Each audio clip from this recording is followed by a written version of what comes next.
Yeah, really proud of our guys. I thought we had a lot of guys step up. I thought our performance in the second half was considerably better. We moved the ball. We played together more on both ends in the second half. A lot of respect for this Notre Dame team. They spread you out. They're extremely well. Mike does a tremendous job with them. They're really a difficult guard.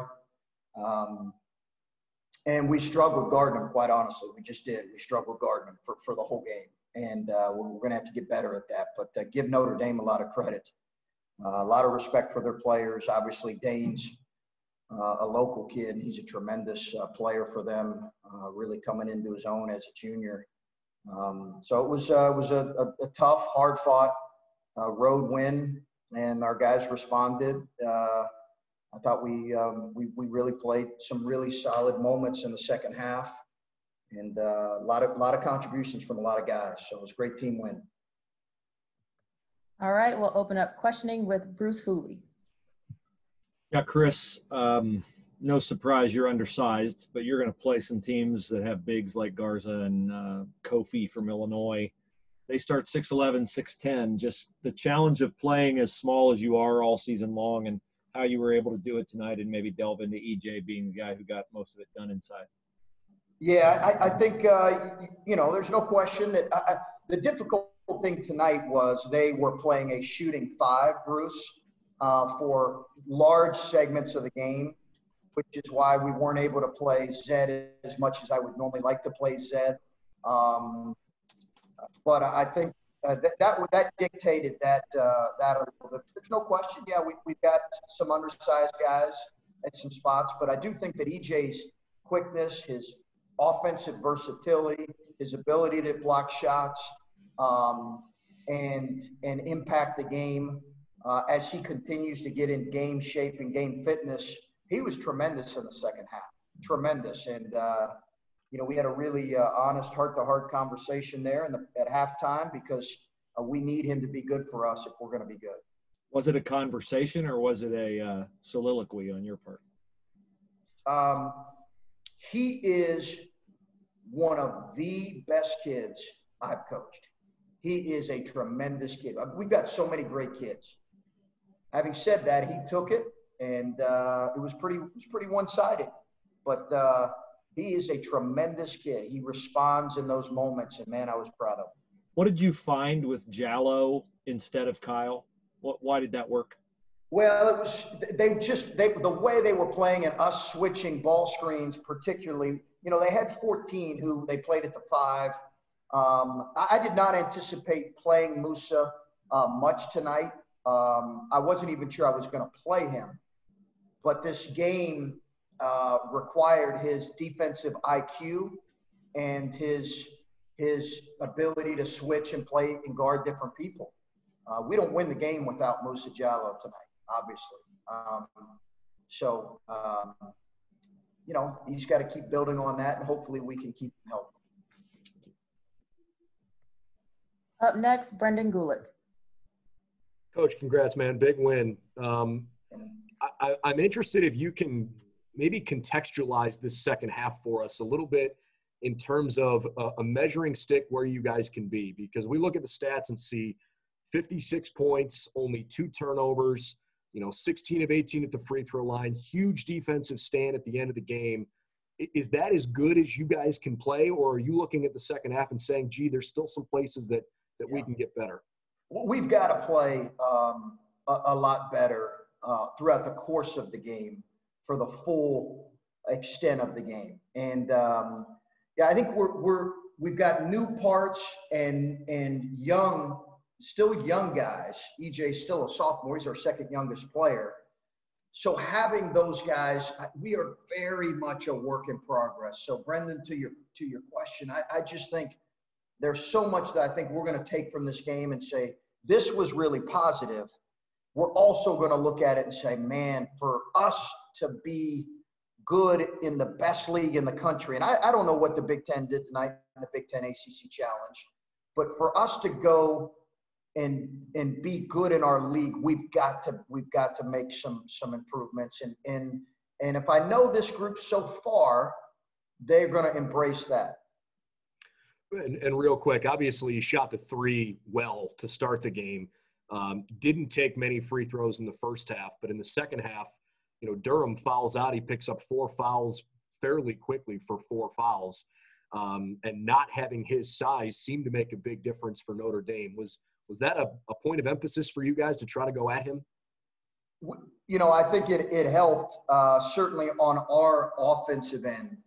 I think in some ways, them playing 14 at the defensive end was, or offensive end made it difficult for us. But yes, I think to be able to get that 5th foul on him, he's a terrific shot blocker. He's got great size and length. And to Bruce's point, we're going to see a lot of those guys in the Big Ten. We were struggling scoring over him. Have a safe trip back. Thank you. Up next, Adam Jardy. Chris, did you think you would be able to get to the line as much as you did? I mean, they're very good at not fouling, and you've excelled at that. I think that made a big difference in the swing in this game. Did you think you would get to the line as much as you did?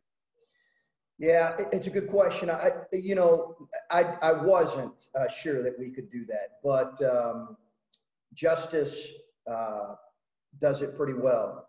EJ does it pretty well. It's probably 4 or 6 of those were late, right?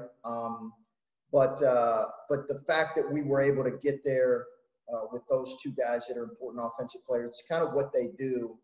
And Dwayne getting there a few times was good, but I probably wouldn't have guessed that we would have gotten there, as much as we did. And you talked about the balance that you had, especially it seemed like in the first half. I know you were trailing, obviously, the half, but you got some things from Gene. Musa gave you things. It seemed like you got a lot of little contributions from guys that, even though you were trailing, it could have been a lot worse in the first half. Well, Jimmy's 3 in the second half. Gene's offensive rebound and defensive presence. And not to mention, obviously, the play of Justin. You're exactly right. I don't want to discount those guys right now. I think you mentioned Gene came in, did a great job for us, and so did Jimmy in limited minutes. And that's they got to continue to do that. And I thought both of them played their role really well. And our bench was tremendous. Both the bench energy. I'm not sure. I think maybe Adam, you're the only one in the building, but the bench energy. As well as just the contributions was great. Thanks. Up next, Patrick Murphy.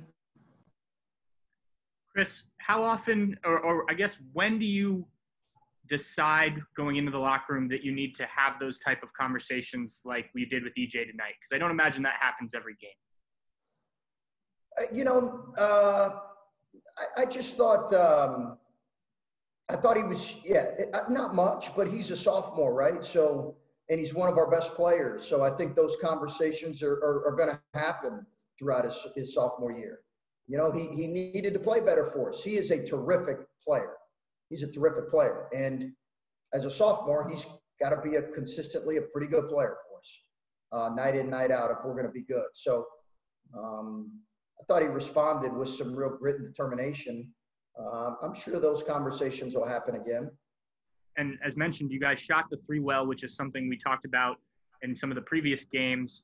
But did you guys fall in love with it a bit too much in the first half, especially the end of the half? Yeah, we did.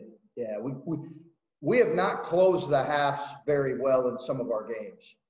2 of the 4 right now, we have not closed it well. That's my fault. We got to close it better. The first half better. We closed the game well, but we've not closed the half well a couple times. And you're right, we got a little bit three happy. And final question, back to Bruce Hooley.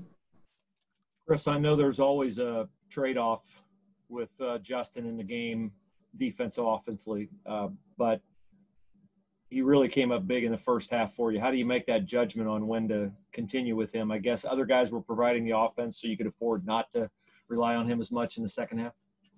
Yeah, it is. Now, he's really committed himself to improving his details defensively, and his commitment on that end has gotten better and better and better.